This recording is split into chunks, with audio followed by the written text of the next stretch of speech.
This book was good fun.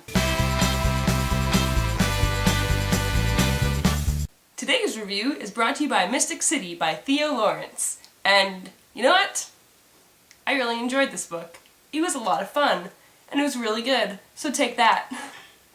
Mystic City is about the future world / slightly alternative world. So it's a little dystopian-like and a little fantasy-like. It takes place in the future after global warming has caused a lot of the world to flood, and all of the rich people live in what they call the areas, which are just super high skyscrapers, and they get from building to building by these like train things and tunnels and bridges way up high away from the flooding and crappiness.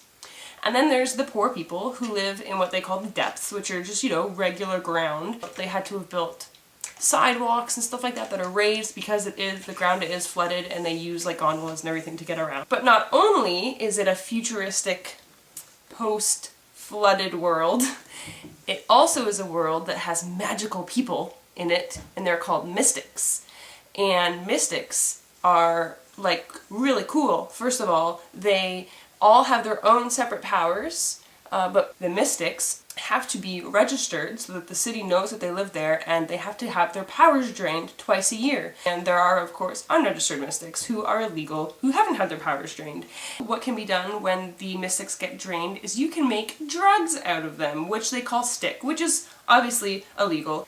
This story is about a girl named Arya, who comes from a very famous political family, and she has been told that she overdosed on stick, and she has no memory of the past certain amount of time in her life, and is told that she is engaged to be married to the rival family of her family on the other side of the city, and that she kept it a secret for a very long time, but now that it's out, people are embracing it, and they like that it's kind of like bringing the city together, and that they think it's going to change the future of like who runs the city and all that great stuff. But she has no memory of this gorgeous man, but it's also about her trying to get down to the bottom of it. She wants proof.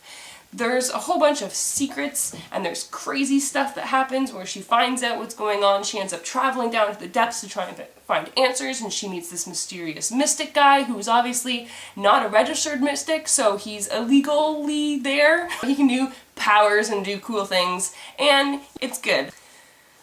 So I'm going to start off by saying a few things, a few little disclaimers, if you will. Mystic City is a little predictable. I'm gonna say from the beginning, I knew it was going down. I knew it. And yep, I was right. But there were some other things that happened at the end that did surprise me, and I did not see them coming. So, not completely predictable, at least not in my mind, but partly predictable. It has a few stereotypical YA passages and moments in it with like the whole, oh, I need him, I love him, I want him, and, you know, those very deep feelings that seem kind of too deep. It had a few of those. It did not have any, I let out the breath that I didn't realize I had been holding. It didn't have any of those. So it had a few cliche, stereotypical YA moments, and it was a little predictable. But other than that, it was really enjoyable. I really liked it. And you know what? It was a lot of fun. I had absolutely no expectations going into this book. I had not heard of it before my mom got it for me. And so I didn't have anything to build up to. I didn't have this huge hype around it for me to expect from it. And it was just my own opinions with other people's opinions not being forced on me. There was no pressure to enjoy it, so I just enjoyed it. And I did. It wasn't super fast-paced, actually. I feel like the story kind of took a little while to actually take off, but it was enjoyable. I really liked reading about the world and learning about the mystics, and it wasn't like a huge information overload. It wasn't like a big information dump. while it was explaining the world. You found everything out slowly. It's not like someone was like, oh, this is how the world works, these are mystics, this is what they do to mystics. You just found out as you read, so that happened slowly. It was like a really good world building, I thought. It was just a slow build up that wasn't intense, it wasn't too much information on your brain, it was just good and interesting and magical and different. Closer to the end though, oh my god, things got heated. Probably the last like 125 pages, it was pretty intense, and that's when like some of the things that I was expecting did happen, and some things that I wasn't expecting did happen. And there were some moments where I just let off some anger and some steam and showed my emotions. One part happened and I had to vox Amber right away. I was like, oh my god, Amber, this book that I'm reading, something just happened. Oh my god.